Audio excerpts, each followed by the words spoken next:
May 1969, and one of the greatest races in the world is taking place.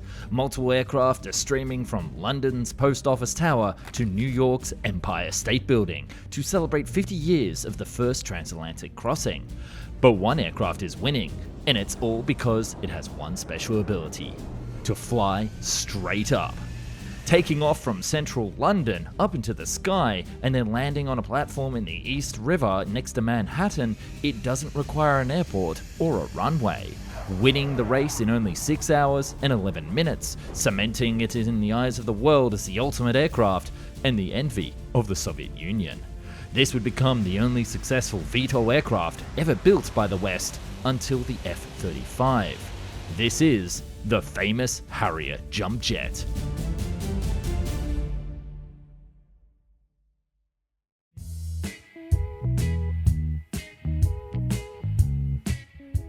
The story of the Harrier begins with a drink at the pub. Two engineers from separate companies sat discussing their work. Stanley Hooker of the Bristol Engine Company told his friend Sidney Cam of Hawker Aircraft that he had developed a new hybrid engine called the Pegasus, from two other jet engines that could direct and vector the thrust, not just backwards. This would have twin cold jets on either side of the compressor and a hot stream that could be directed downwards, allowing lift vertically. Sidney perked up, almost spilling his beer, and said that this was the game changer that his company had been looking for. So Sidney and Hawker found themselves looking for a new project to sink their teeth into. And hey, they thought, if we just take this engine design and put it in a jet, it might crack the Da Vinci Code of the time, a vertical takeoff and landing military jet aircraft. Flashback a few years before, many aircraft manufacturers around the world were looking for a new way to make an aircraft that had the vertical takeoff abilities of a helicopter, but also the speed of a jet fighter, something that would have been essential in the Korean War. This miracle plane wouldn't be restricted to vulnerable airfields, and it could fly anywhere, from carriers to forests and even the local Tesco car park. The issue was, how could you make a powerful, yet light enough engine that could do the job for this aircraft? And that's where the new Pegasus engine came in. The side note, of course, is that this concept was actually initially developed by a Frenchman called Michel Weibo, but the two English boys didn't want to highlight that fact. So naturally, these two engineers were excited by the idea of picking up a meal deal in their own concept of a militarized flying car, and promptly partnered up to bring it a reality, and thus the Hawker Siddeley P1127 was born.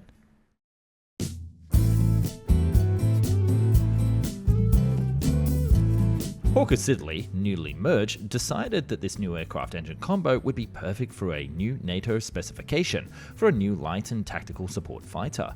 This would replace the aging Fiat G91. Because this wasn't a British military project, there would actually be no taxpayer dollars involved, so Hawker Siddeley would have to develop it on their own dime. One of the key challenges was that hoverjets was a total new science. They would need to develop physical models that replicated the Pegasus engine directing air downwards to understand what would happen to the concrete underneath, how it would bounce the aircraft up, and where exactly the hot air would go. Plus, there was also no airflow over the prospective jet's wings, rudders, or tail. So how would you control it? The engineers developed small thrusters on the wingtips as a reaction control mechanism.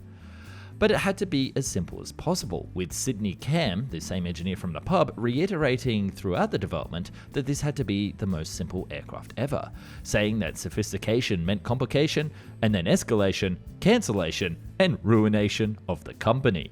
And that would be his motto throughout the program. By 1958, Bristol had completed a Pegasus engine design that could actually generate 13,000 pounds of thrust, which was slightly more than itself and the aircraft combined, meaning that the concept would actually work and this plane would take to the skies under normal conditions. This development was such a game changer that NATO, who had been keeping tabs on this little pet project, asked that if it could be built faster, and even told their member nations to pause ordering any other light tactical aircraft as this new flying VTOL jet was on the way and would fit their requirements. By this time, in classic late government fashion, which you'll see will come back time and time again in this story, the United Kingdom jumped on board the bandwagon and ordered 2 additional prototypes for their own testing purposes. But interestingly, there was some resistance, because this was designed to be a subsonic light fighter for ground targets, and not a supersonic bomber interceptor, one that would go up against the Russian bombers that was the threat of the time.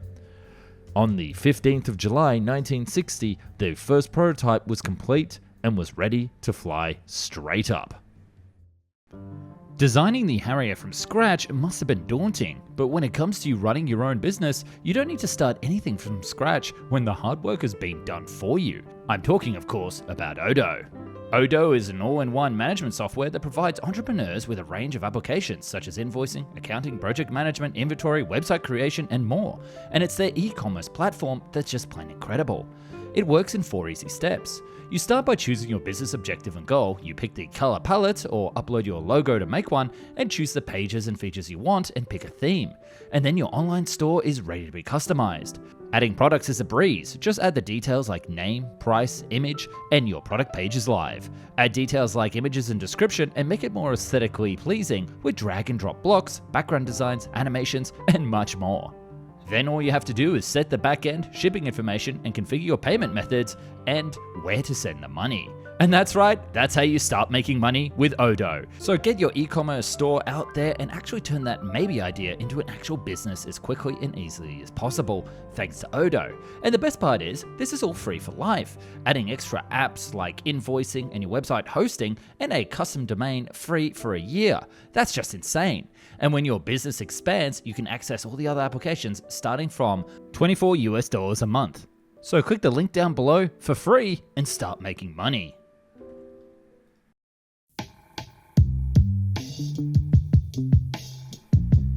The 2 boys met back at the pub and chatted about their testing program. It had been a long road of testing various engine components, getting the hover controls right, and even solving the power problems. The original prototypes could only tether hover for 2.5 minutes at a time. Taking a long drink from his beer, Hooker turned to Sydney and asked, "I suppose you're going to do some conventional flying for your first test flight tomorrow?" And Cam replied, "What for?"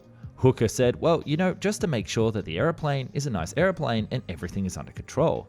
With Sydney Cam replying dryly, "Oh, Hawker aeroplanes are always beautiful. Nothing wrong with a Hawker aeroplane. I'm not going to bother that. It will go vertical on its first time." The very next day, on the 13th of February before Valentine's Day, the prototype XP831 performed its first flight for 22 minutes, hovering straight up. Once the engine was upgraded yet again, the aircraft was shown to be able to transition between vertical and horizontal flight, proving that it was a miracle and that the Holy Grail had been achieved. But what wasn't achieved, though, was the NATO contract. You see, despite all the best efforts to make the very best plane, NATO was underwhelmed by its performance characteristics and decided to pass on the program.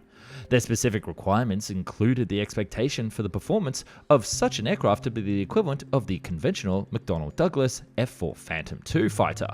These specifications called for a supersonic version of a VTOL strike fighter with a combat radius of 460 kilometers and a cruise speed of Mach 0.92.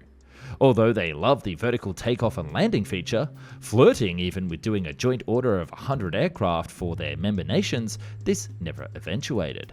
The hope was that despite a lack of any militaries actually ordering this aircraft, Hawker Siddeley would be able to show that they had technically created the first VTOL fighter, and this would get some interest.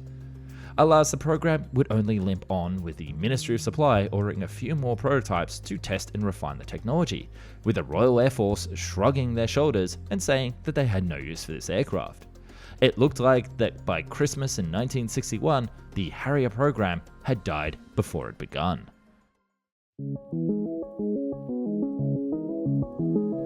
But on a new winter's day in 1962, just after the new year, the Ministry of Aviation of England decided that they wanted to test the aircraft and ordered 9 of them to be built, called the Kestrel. The idea was to see if it would work as a great platform to be used on the West German border.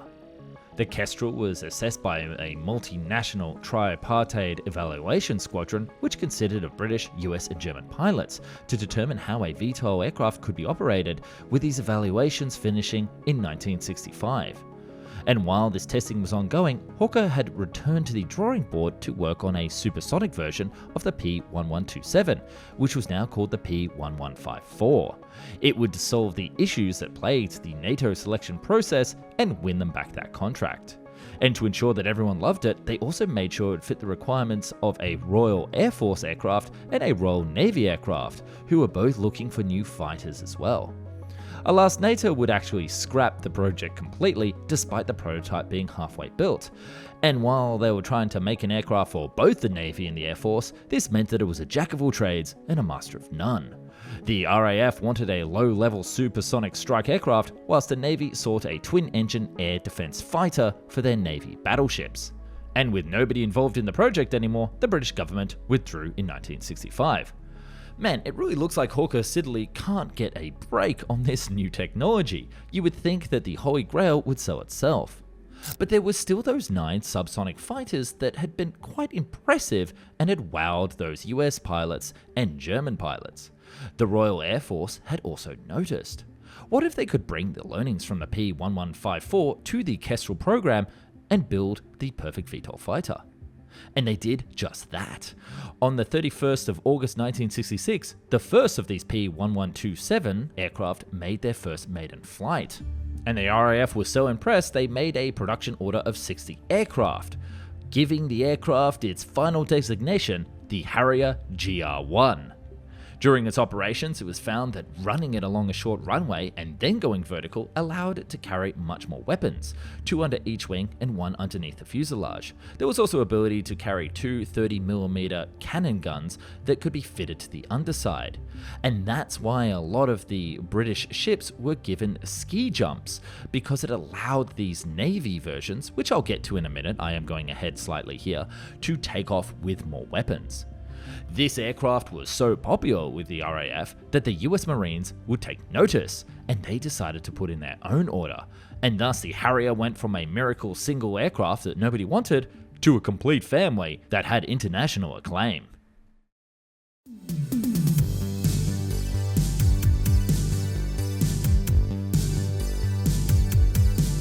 The first of the variants created was the AVAA Harrier, which was used by the US Marines, and changes include the removal of all magnesium components, which corroded quickly at sea, and the integration of American radios and identification friend or foe systems. They also use a few other American components, such as American injection seats. And because this was a brand new aircraft that the Americans had never seen before, they also needed a twin-seater training version, so Hawker Siddeley created a longer version to accommodate this. Because of the costs involved with moving manufacturing over to the US, the Marines concluded that it would be better to just make the damn planes in England, which in terms of US military aircraft history, this is one of the only times that an aircraft has been built on foreign soil to be used extensively in the US military.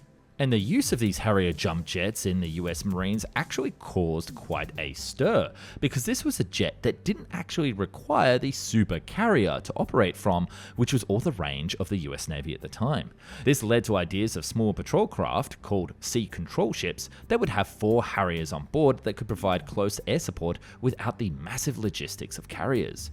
But my favourite design from the Harrier debate was also the creation of giant submarine carriers, which we already have a very long video about that you can watch after this one.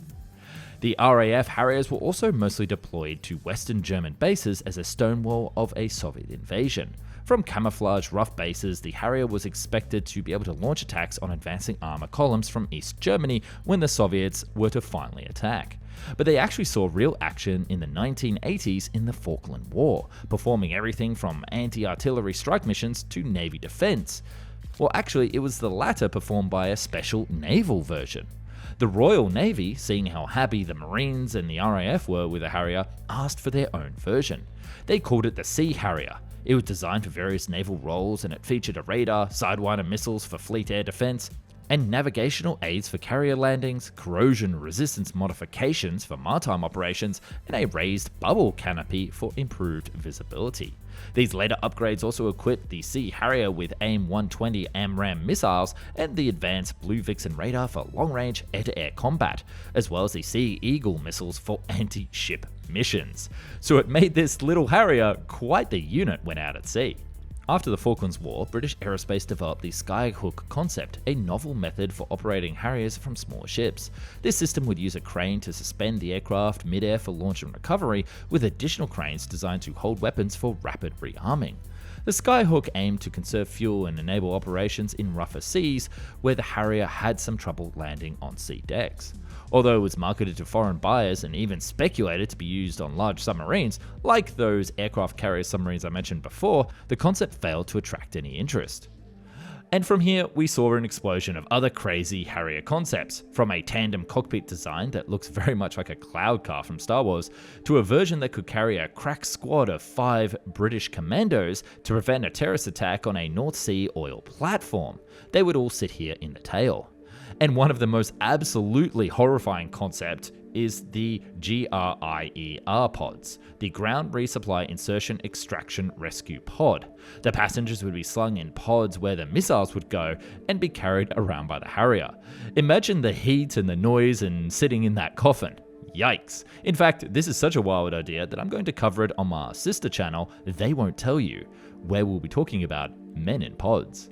By now, the Harrier had seen over a decade of service, and it was time to think about the future, and they came up with an original concept called the Harrier 2. And boy, you thought that the development of the original Harrier was full of drama, you haven't seen anything yet.